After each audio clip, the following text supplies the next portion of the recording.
আজকে কয়টা দিন আমি ভাত পানি খেতে পারছি না, আমি উঠতে পারছি না। প্রথমে ফাঁকা আওয়াজ হলো পুলিশের গুলিতে।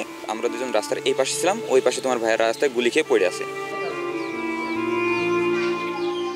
7 মাস বয়সী ছেলে সন্তানের দুধ নেই ঘরে। 19 জুলাই সন্ধ্যার দিকে দুধ কিনতে বাসা থেকে বের হন শাহরিয়ার শুভ। বের হওয়ার পর মিরপুর 2 ও 10 নম্বরের মাঝামাঝি এলাকায় পৌঁছালে হঠাৎ মাথায় গুলিবিদ্ধ হন তিনি। রক্তাক্ত অবস্থায় লুটিয়ে পড়েন মাটিতে।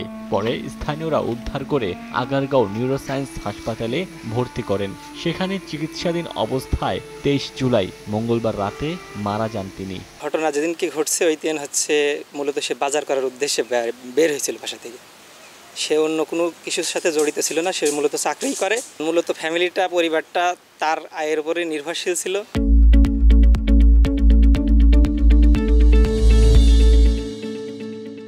এই গ্যাঞ্জামের মধ্যে অফিসে আসার সময় দুর্ঘটনা ঘটে মারা গিয়েছে। বাচ্চার আম্মাকে বলছিল যে কি আনা লাগবে, তো বাচ্চার বাবা বলছে যে ঠিক আছে, আমি নিচে থেকে নিয়ে এসে আবার উপরে উঠে আসব।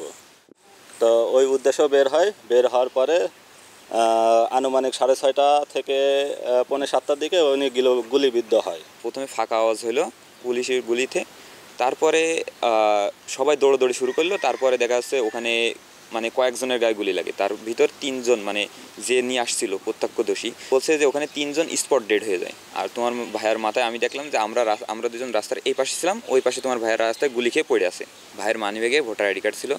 ভোটার আইডি কার্ডে ওখানে জেলা, পোস্ট অফিস আর গ্রামের নাম দেওয়া ছিল। ওখান থেকে ভাইয়ের 999-এ ফোন দেওয়ার মাধ্যমে দিয়ে আমাদের চুয়াডাঙ্গা জেলার থানায় ফোন দেওয়ার পরে আমাদের বাসায় খোঁজ দিয়েছে। খোঁজ দেওয়ার পরে তা আমাদের ওখান থেকে জানাইছে যে তোমার ভাইয়া অমুক জায়গায় ভর্তি আছে, একটু খোঁজ নেওয়া যায়। যশোরে বিসিএমসি পলিটেকনিক থেকে ইলেকট্রিক্যাল ডিপ্লোমা ইঞ্জিনিয়ারিং পাশ করে চাকরির জন্য ঢাকায় চলে যান শাহরিয়ার শুভ। 3 বছর ধরে তিনি কোহিনুর লিফট কোম্পানিতে ইলেকট্রিক্যাল ইঞ্জিনিয়ার হিসেবে কর্মরত ছিলেন। মিরপুর এলাকার বশির উদ্দিন স্কুল অ্যান্ড কলেজের সামনে ভাড়া বাসায় থাকতেন তিনি।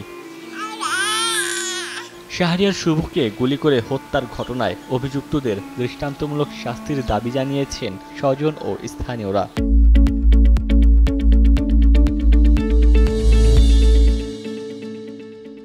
এমন অসহায় অবস্থায় পড়ে গেছি। এখন এটুকু বাচ্চা নিয়ে এখন কি করব? বাচ্চাকে আমি কিভাবে মানুষ করব, কিভাবে বড় করব? আজকে কয়টা দিন আমি ভাত পানি খেতে পারছি না, আমি উঠতে পারছি না। বাবা যে ছিল আমার সমস্ত দায়িত্ব নিয়েছিল, সেই চলে গেল।